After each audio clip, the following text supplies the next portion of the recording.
प्रार्थना अब अपने जीवन के सबसे खूबसूरत पल का इंतजार कर रही है, क्योंकि वह जल्द ही अपने प्यारे से बच्चे को जन्म देने वाली है।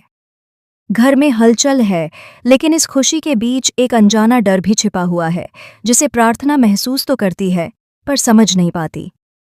बच्चे के जन्म के बाद वह अपनी गोद में उस नन्हे से जीवन को देखकर भावुक हो जाती है, लेकिन तभी उसकी खुशी पर अचानक एक अजीब सा साया पड़ जाता है।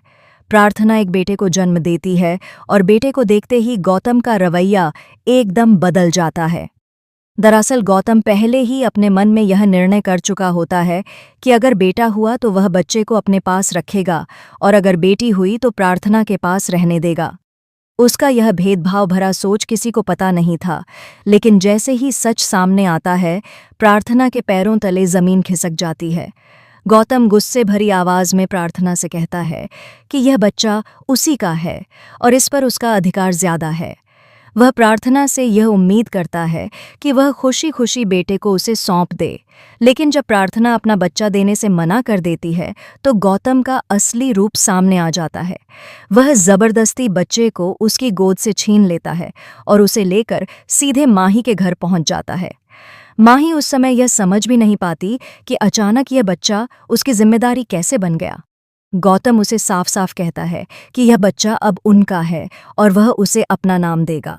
वह आदेश देता है कि आज से बच्चे का ध्यान सिर्फ माही ही रखेगी और प्रार्थना को बच्चे के पास भी नहीं आने दिया जाएगा। शुरुआत में माही बच्चे का ध्यान अच्छे से रखने की कोशिश करती है, लेकिन जैसे जैसे समय बीतता है उसे एहसास होने लगता है कि यह बच्चा उसका अपना नहीं है। वह यह सोचकर परेशान रहने लगती है कि आखिर वह किसी और के बच्चे की जिम्मेदारी क्यों उठा रही है, जबकि बच्चा कई बार रातों में रोता है, उसकी नींद खराब होती है और वह खुद भी मानसिक रूप से थकने लगती है। इधर प्रार्थना अपने बेटे के लिए तड़प तड़प कर रो रही होती है। उसकी हालत देखकर अंश उसके पास आता है और उसे सहारा देता है। अंश कहता है कि उसे अपने बच्चे से दूर रहने की कोई ज़रूरत नहीं है और वह दोनों मिलकर बच्चे को ज़रूर वापस लाएंगे। अंश के हौसला देने पर प्रार्थना हिम्मत जुटाती है और गौतम के खिलाफ पुलिस में शिकायत दर्ज करवाती है। कोर्ट में वह यह साबित करती है कि बच्चा उसकी देखभाल से दूर नहीं रह सकता। आखिरकार कोर्ट का आदेश आता है कि बच्चा प्रार्थना के पास ही रहेगा, लेकिन कहानी यहीं खत्म नहीं होती। जैसे ही गौतम को कोर्ट का आदेश मिलता है, उसके भीतर का गुस्सा फूट पड़ता है।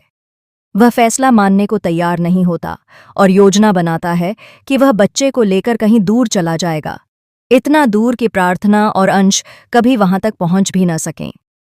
वह आदेर्य अपने बेटे को हमेशा हमेशा के लिए अपने पास रखने का पक्का इरादा कर लेता है।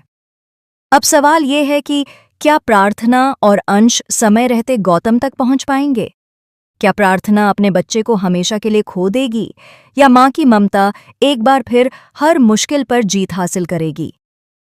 आने वाले एपिसोड में कहानी और भी ज्यादा रोमांचक, भावुक और चौंकाने वाली होने वाली है, क्योंकि अब यह सिर्फ एक बच्चे की कस्टडी की लड़ाई नहीं, बल्कि एक मां और पिता के बीच की जंग बन चुकी है, जहां दांव